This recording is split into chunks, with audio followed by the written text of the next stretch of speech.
दोस्तों नमस्कार। मैं ओंकार गोस्वामी आपका इस चैनल पर हार्दिक स्वागत करता हूं। आज हम एनटीए द्वारा आयोजित यूजीसी नेट जेआरएफ की परीक्षा में आने वाले महत्वपूर्ण प्रश्न जो कि आचार्य रामचंद्र शुक्ल जी के ग्रंथ हिंदी साहित्य का इतिहास से अक्सर आते हैं उनके बारे में चर्चा कर रहे हैं। जैसा कि आप सभी जानते हैं कि आचार्य रामचंद्र शुक्ल का ग्रंथ है वह हिंदी साहित्य के लिए एक आधार ग्रंथ के रूप में प्रसिद्ध है और कैसा भी एग्ज़ाम हो हिंदी साहित्य से संबंधित उसमें आचार्य रामचंद्र शुक्ल जी के प्रश्न न हो ऐसा संभव नहीं है।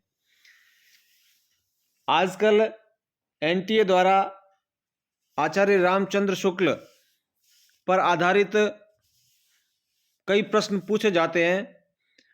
उनमें से आचार्य रामचंद्र शुक्ल जी की जो पुस्तक है उसमें शुक्ल जी का जो वक्तव्य है उसमें से अक्सर सवाल आते हैं और आज हम उसी वक्तव्य से संबंधित कुछ प्रश्नों को यहाँ पर हल करेंगे, जानेंगे कि किस तरह से उस वक्तव्य में बहुत सारे प्रश्न छिपे हुए हैं और जो कि परीक्षाओं में अक्सर आते हैं।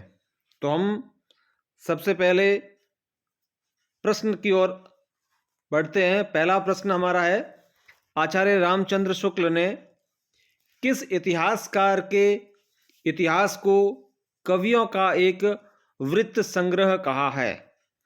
यहाँ पर इतिहास को कवियों का एक वृत्त संग्रह कहा है तो वह किस साहित्यकार की पुस्तक है, किस साहित्यकार द्वारा लिखित पुस्तक है?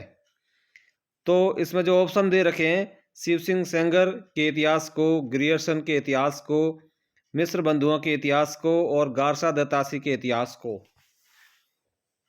जब मिलते जुलते ऑप्शन हमारे सम्मुख होते हैं तो फिर संशय होना जाहिर है। इसमें जो पहला विकल्प है शिव सिंह सेंगर, इनके इतिहास को शुक्ल जी ने कवियों का एक वृत्त संग्रह कहा है। इससे मिलते जुलते प्रश्न आगे भी आ रहे हैं तो आपसे निवेदन है कि आप इन शब्दों को अच्छी तरह से ध्यान में रखें। कवियों का एक वृत्त संग्रह। अब हम दूसरे प्रश्न की ओर आते हैं। दूसरा प्रश्न है, आचार्य रामचंद्र शुक्ल ने किस इतिहासकार के इतिहास को बड़ा कवि वृत्त संग्रह कहा है? इसमें जो शब्द हैं उन पर गौर फरमाइए। बड़ा कवि वृत्त संग्रह। चारों ऑप्शन आपके सम्मुख है। मिस्र बंधुओं के इतिहास को, शिव सिंह सेंगर के इतिहास को, डॉक्टर ग्रियर्सन के इतिहास को और गारसा दत्तासी के इतिहास को। तो जो तीसरा ऑप्शन है डॉक्टर ग्रियर्सन के इतिहास को, यह इस प्रश्न का सही विकल्प है। अब हम तीसरे प्रश्न की ओर बढ़ते हैं। तीसरा प्रश्न है, आचार्य रामचंद्र शुक्ल के इतिहास के अनुसार नागरी प्रचारणी सभा ने पुस्तकों की खोज का काम कब से आरंभ किया था और कब तक खोज किया गया था? यानी कि काम कब आरंभ हुआ और कब तक चला, जिसमें सैकड़ों अज्ञात कवियों तथा ज्ञात कवियों के अज्ञात ग्रंथों का पता लगाया गया था। तो ये जो कार्य है वह 1900 में प्रारंभ हुआ और 1911 तक ये कार्य चला, जिसमें बहुत सारे कवियों की रचनाएं भी मिली और बहुत सारे अज्ञात कवियों की भी रचनाएं मिली और बहुत सारी रचनाएं अज्ञात मिली। तो ये जो सामग्री है उसकी जो समय सीमा है मिलने की वह है 1900 से 1911 है। हम चौथे प्रश्न की ओर बढ़ते हैं। चौथा प्रश्न है, शिव सिंह सेंगर के द्वारा रचित शिव सिंह सरोज का प्रकाशन वर्ष क्या है? तो इसका प्रकाशन वर्ष है वह 1883 ईस्वी है। सही उत्तर तीसरा विकल्प है। पांचवा प्रश्न है, आचार्य रामचंद्र शुक्ल के अनुसार काशी की नागरी प्रचारणी सभा द्वारा जो पुस्तकों की खोज की गई उस सामग्री का उपयोग करके किसने अपने इतिहास को खड़ा किया, जिसमें वर्तमान काल के कवियों और लेखकों का भी समावेश किया गया है। किस इतिहास के संदर्भ में शुक्ल जी ने कहा है? तो इसके जो विकल्प हैं चारों आपके सम्मुख है। हिंदी साहित्य का इतिहास शुक्ल जी ने स्वयं ने जो लिखा है वह, Shiv Singh Saroj, the modern vernacular literature of northern Hindustan, या फिर चौथा विकल्प है मिश्र बंधु विनोद, जो कि मिश्र बंधुओं द्वारा लिखित है। तो इसका जो सही उत्तर है वो चौथा विकल्प है। हम छठे प्रश्न की ओर बढ़ते हैं। छठा प्रश्न है, मिश्र बंधुओं का इतिहास मिश्र बंधु विनोद सन 1913 ईस्वी में कितने भागों में प्रकाशित हुआ था? 1913 में कितने भागों में प्रकाशित हुआ था, इस बात को थोड़ा ध्यान से हमें देखना है। विकल्प पहला है जिसका इसका सही उत्तर है और वह है 3 भाग। तो 1913 में 3 भागों में प्रकाशित हुआ था। सातवां प्रश्न है, आचार्य रामचंद्र शुक्ल ने किस इतिहास को बड़ा भारी कवि वृत्त संग्रह कहकर संबोधित किया है? यहाँ पर जो शब्द है, शब्दावली है, उसे आप गौर फरमाइए। बड़ा भारी कवि वृत्त संग्रह, और इसका सही उत्तर है मिश्र बंधु विनोद को। तो ऐसे ब्रह्म की स्थिति उत्पन्न होने वाले जो प्रश्न है उनको आप अच्छी तरह से याद कर लें। आठवां प्रश्न है, सारे रचना काल को केवल आदि, मध्य, पूर्व, उत्तर इत्यादि खंडों में आंख मूंद कर बांट देना, यह भी नहीं देखना कि किस खंड के भीतर क्या आता है क्या नहीं, किसी वृत्त संग्रह को इतिहास नहीं बना सकता। आचार्य शुक्ल का यह कथन किस इतिहास के संबंध में है? और इसका जो सही उत्तर है वो है मिश्र बंधु विनोद के संबंध में। मिश्र बंधुओं द्वारा लिखित है यह ग्रंथ, उसके बारे में कहा है शुक्ल जी ने। नौवां प्रश्न है, आचार्य रामचंद्र शुक्ल ने आदिकाल का नाम वीर गाथा काल रखा है। वीर गाथा काल के भीतर 2 प्रकार की रचनाएं मिलती हैं, वह 2 कौन सी है? तो इसका जो सही उत्तर है वो है तीसरा विकल्प, अपभ्रंश और देश भाषा। देश भाषा को बोलचाल की भाषा भी कहते हैं। 10वां प्रश्न है, अपभ्रंश की पुस्तकों में कई तो के धर्म, तत्व, निरूपण इत्यादि निरूपण संबंधी जो साहित्य की कोटि में नहीं आती और जिनका उल्लेख केवल यह दिखाने के लिए ही किया गया है कि अपभ्रंश भाषा का व्यवहार कब से हो रहा था। आचार्य शुक्ल ने यह कथन किसके संदर्भ में कहा है? तो इसका जो सही उत्तर है वो है विकल्प तीसरा, जैनों के लिए कहा है आचार्य रामचंद्र शुक्ल ने। 11वां प्रश्न है, आचार्य रामचंद्र शुक्ल के अनुसार साहित्यिक पुस्तकें कितनी हैं? तो यहां पर जो शब्दावली पर ध्यान देना है, साहित्यिक पुस्तकें वो कितनी हैं? तो इसका जो सही विकल्प दूसरा है वो सही उत्तर है, और जो है 4। तो साहित्यिक पुस्तकों की संख्या वो 4 थी, 4 है। अगले प्रश्न की ओर बढ़ते हैं। 12वां प्रश्न, साहित्यिक पुस्तकें केवल 4 है, इनमें से वह कौन सा नहीं है? यानी कि कौन सी पुस्तक है वो नहीं है साहित्यिक पुस्तकों की श्रेणी में। बाकी 4 तो है लेकिन एक नहीं है। तो ये चारों कौन सी हैं? विजयपाल रासो, हम्मीर रासो, कीर्ति लता और कीर्ति पताका। थोड़ी लिखने में त्रुटि है। और 5वां विकल्प है बीसल देव रासो, जो कि साहित्यिक पुस्तक में शामिल नहीं है। तो सही उत्तर है 5वां। अगला प्रश्न है, आचार्य रामचंद्र शुक्ल ने देश भाषा काव्य की कितनी पुस्तकें मानी हैं? तो देश भाषा काव्य की पुस्तकों की संख्या है 8, जो कि विकल्प 2 में वर्णित है। तो दूसरा विकल्प है वो सही उत्तर है। आचार्य रामचंद्र शुक्ल ने आदिकाल के अंतर्गत कितनी पुस्तकें रखी हैं? तो इनकी संख्या है 12 है। तीसरा विकल्प सही उत्तर है इसका। 15वां प्रश्न है, आचार्य रामचंद्र शुक्ल ने वीर गाथात्मक पुस्तकें कितनी मानी हैं? तो वीर गाथात्मक पुस्तकों की संख्या 9 है आचार्य शुक्ल के अनुसार। 16वां सवाल है, आचार्य रामचंद्र शुक्ल ने मिश्र बंधु की किस रचना को नोटिस मात्र कहा है? तो मिश्र बंधुओं की किस रचना को नोटिस मात्र कहा है? इसका जो सही उत्तर है वो है वर्तमान सम्मतसार। 17वां प्रश्न है, हिंदी साहित्य का यह इतिहास हिंदी शब्द सागर की भूमिका के रूप में हिंदी साहित्य का विकास के नाम से सन 1929 को किस महीने में निकल चुका है? तो महीने का नाम बताना है, कौन से महीने में निकला। आचार्य रामचंद्र शुक्ल का यह इतिहास किस महीने में निकल चुका था? तो जनवरी 1929 में। इसका सही उत्तर है विकल्प अ। 18वां प्रश्न है, आचार्य रामचंद्र शुक्ल के अनुसार प्राकृत पिंगल सूत्र में किसके युद्धों का वर्णन मिलता है? तो इसमें हम्मीर रासों के युद्धों का वर्णन मिलता है प्राकृत पिंगल सूत्र में।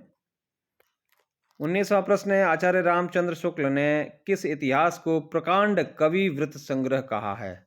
प्रकांड कवि वृत्त संग्रह कहा है। तो इसका सही उत्तर है मिश्र बंधुओं के इतिहास को। 20वां प्रश्न है, रीति काल के कवियों का परिचय लिखने में मैंने प्राय उक्त ग्रंथों से ही विवरण लिए हैं। आचार्य शुक्ल ने यह कथन किसके संदर्भ में कहा है? तो इसका सही उत्तर है मिश्र बंधु विनोद। अगला प्रश्न है 21वां प्रश्न, आचार्य रामचंद्र शुक्ल ने अपना इतिहास लिखने के लिए किन ग्रंथों का उपयोग किया था? इसका सही उत्तर है ये तीनों ही ग्रंथ हैं वो सही है, इनकी सहायता से लिखा था ग्रंथ, यानी कि इन ग्रंथों का उपयोग किया था। पहला है हिंदी कोविद रत्नमाला, कविता कौमुदी, तीसरा है ब्रज माधुरी सार। इन सभी का उपयोग किया था। 22वां प्रश्न है, न आज तक मैंने उन्हें किसी बात के लिए धन्यवाद दिया है, न अब देने की हिम्मत कर सकता हूं। धन्यवाद को आजकल वे एक बदमाशी समझते हैं। तो आचार्य रामचंद्र शुक्ल ने उपयुक्त कथन किसके लिए कहा है? सही उत्तर है केदारनाथ पाठक के संबंध में इन्होंने कहा है अपने वक्तव्य में। 23वां प्रश्न है, आचार्य रामचंद्र शुक्ल ने कितने वर्षों के इतिहास को 4 कालों में विभक्त किया है? तो ये जो इतिहास है 900 वर्षों का इतिहास है। तो विकल्प तीसरा है वो सही उत्तर है। 24वां प्रश्न है, दोहा या दूहा कहने से किस भाषा का पद समझा जाता था? तो इसका सही उत्तर है अपभ्रंश। अक्सर ऐसे सवाल ही परीक्षाओं में पूछे जाते हैं जिन्हें हम बड़ा आसान सवाल समझते हैं और आ टपकता है वह परीक्षा में। तो फिर आप इन प्रश्नों को छोड़िए नहीं, आप आचार्य रामचंद्र शुक्ल के वक्तव्य को एक तरह से कहें तो कंठस्थ कर लें। 25वां प्रश्न है, अपभ्रंश या प्राकृताभास हिंदी के पदों का सबसे पुराना पता तांत्रिक और योग मार्गी बौद्धों की सांप्रदायिक रचनाओं के भीतर विक्रम की खाली जगह के अंतिम चरण में लगता है। तो खाली स्थान के अंदर विकल्प पहला है 7वीं शताब्दी आएगा। 26वां प्रश्न है, हिंदी साहित्य का आदिकाल संवत 1050 से लेकर संवत 1375 तक अर्थात महाराज भोज के समय से लेकर हम्मीर देव के समय के कुछ पीछे तक माना जा सकता है। आचार्य शुक्ल के इतिहास अनुसार किस प्रकरण से हैं? तो जो शुक्ल जी के इतिहास में प्रकरणों के अंतर्गत वर्णित है आदिकाल, तो यह आदिकाल के प्रकरण प्रथम के अनुसार है या उस प्रकरण से इसे लिया गया है, उसमें वर्णित है। 27वां प्रश्न है, आदिकाल की इस दीर्घ परंपरा के बीच खालिस्तान के भीतर तो रचना की किसी विशेष प्रवृत्ति का निश्चय नहीं होता। धर्म, नीति, श्रृंगार, वीर सब प्रकार की रचनाएं दोहों में मिलती हैं। इस और निर्दिष्ट लोक प्रवृत्ति के उपरांत जब मुसलमानों की चढ़ाइयों का प्रारंभ होता है, तब से हम हिंदी साहित्य की प्रवृत्ति एक विशेष रूप में बंधती हुई पाते हैं। आचार्य शुक्ल के अनुसार कितने वर्षों के भीतर मिलता है? तो इसका जो सही उत्तर है वो है 150 वर्षों के भीतर। विकल्प 2 इसका सही उत्तर है। 28वां प्रश्न है 28वां प्रश्न है, इस काल की जो साहित्यिक सामग्री प्राप्त है उसमें कुछ तो असंदिग्ध है और कुछ संदिग्ध है। असंदिग्ध सामग्री जो कुछ प्राप्त है उसकी भाषा क्या है? आचार्य शुक्ल के अनुसार या उनके इतिहास के अनुसार इसका जो सही उत्तर है वो है अपभ्रंश अर्थात प्राकृताभास। ये जो विकल्प तीसरा इसका सही उत्तर है। अगला सवाल है 29वां, बालचंद बिज्जा वही भाषा दुहु नहीं लग गई दुज्जन हासा। आचार्य शुक्ल के अनुसार यह पंक्ति विद्यापति के द्वारा रचित किस शताब्दी की है? यानी कि शुक्ल जी ने किस शताब्दी की माना है? तो इसका सही उत्तर है 15वीं शताब्दी। 30वां प्रश्न है, अगिन जो लागी नीर में कंदो जलिया झारी उत्तर दक्षिण के पंडित रहे बिचारी बिचारी। उपर्युक्त पंक्ति के लेखक कौन है? यहाँ पर लेखक का नाम पूछा है। इस पंक्तियों में कई बार जो प्रश्न आते हैं वो उन काव्य की पंक्तियों से आते हैं और उनके रचनाकारों का नाम पूछा जाता है, जहाँ पर संशय भी बहुत होता है। तो इसके लिए हमें जो तैयारी है वो अपनी उच्च स्तर पर करनी चाहिए और इसका जो सही उत्तर है वो है विकल्प चौथा कबीरदास। 31वां प्रश्न है, एक ही कवि ने दो प्रकार की भाषा का व्यवहार किया है, पुरानी अपभ्रंश भाषा का और बोलचाल की देसी भाषा का। आचार्य शुक्ल ने किस कवि के संबंध में कहा है? और इसका सही उत्तर है विद्यापति। चौथा विकल्प इसका सही उत्तर है। 32वां प्रश्न है, आचार्य रामचंद्र शुक्ल के अनुसार किस कवि ने अपभ्रंश से भिन्न प्रचलित बोलचाल की भाषा को देसी भाषा कहा है? सही उत्तर पहला विकल्प है विद्यापति। और अंतिम सवाल है, प्राकृत की अंतिम अपभ्रंश अवस्था से ही हिंदी साहित्य का आविर्भाव माना जा सकता है। आचार्य रामचंद्र शुक्ल के इतिहास के किस प्रकरण से है? तो यह आदिकाल के प्रथम प्रकरण से वक्तव्य लिया गया है। तो इस तरह से हमने इनके आचार्य शुक्ल जी के वक्तव्य के बारे में और साथ में आदिकाल के प्रथम प्रकरण के बारे में हमने इस प्रश्नावली को शामिल किया है। और आशा है कि आपको ये जो प्रश्न है अच्छे लगे होंगे, प्रश्न निर्माण का जो तरीका है वो अच्छा लगा होगा। और इस तरह से यदि हम आचार्य शुक्ल जी के ग्रंथ को अच्छी तरह से याद कर लेते हैं तो शुक्ल जी के ग्रंथ से आने वाले सभी प्रश्नों को हम नेट जेआरएफ के एग्ज़ाम में आसानी से हल कर सकते हैं। इसके लिए हमें अभ्यास की आवश्यकता है, हमें नियमितता की आवश्यकता है और सभी बिंदुओं को समरूपता के साथ लेकर चलने से ही हमारी सफलता संभावित है और हम अवश्य सफल होंगे यदि इस प्रकार यदि हम प्रयास करते हैं। तो आप सभी ने इस वीडियो को बड़े धैर्य के साथ सुना, आप सभी का आभार। आपको यह वीडियो यदि अच्छा लगा है तो आप इसे लाइक करें, कमेंट करें और इस चैनल को सब्सक्राइब करें। धन्यवाद।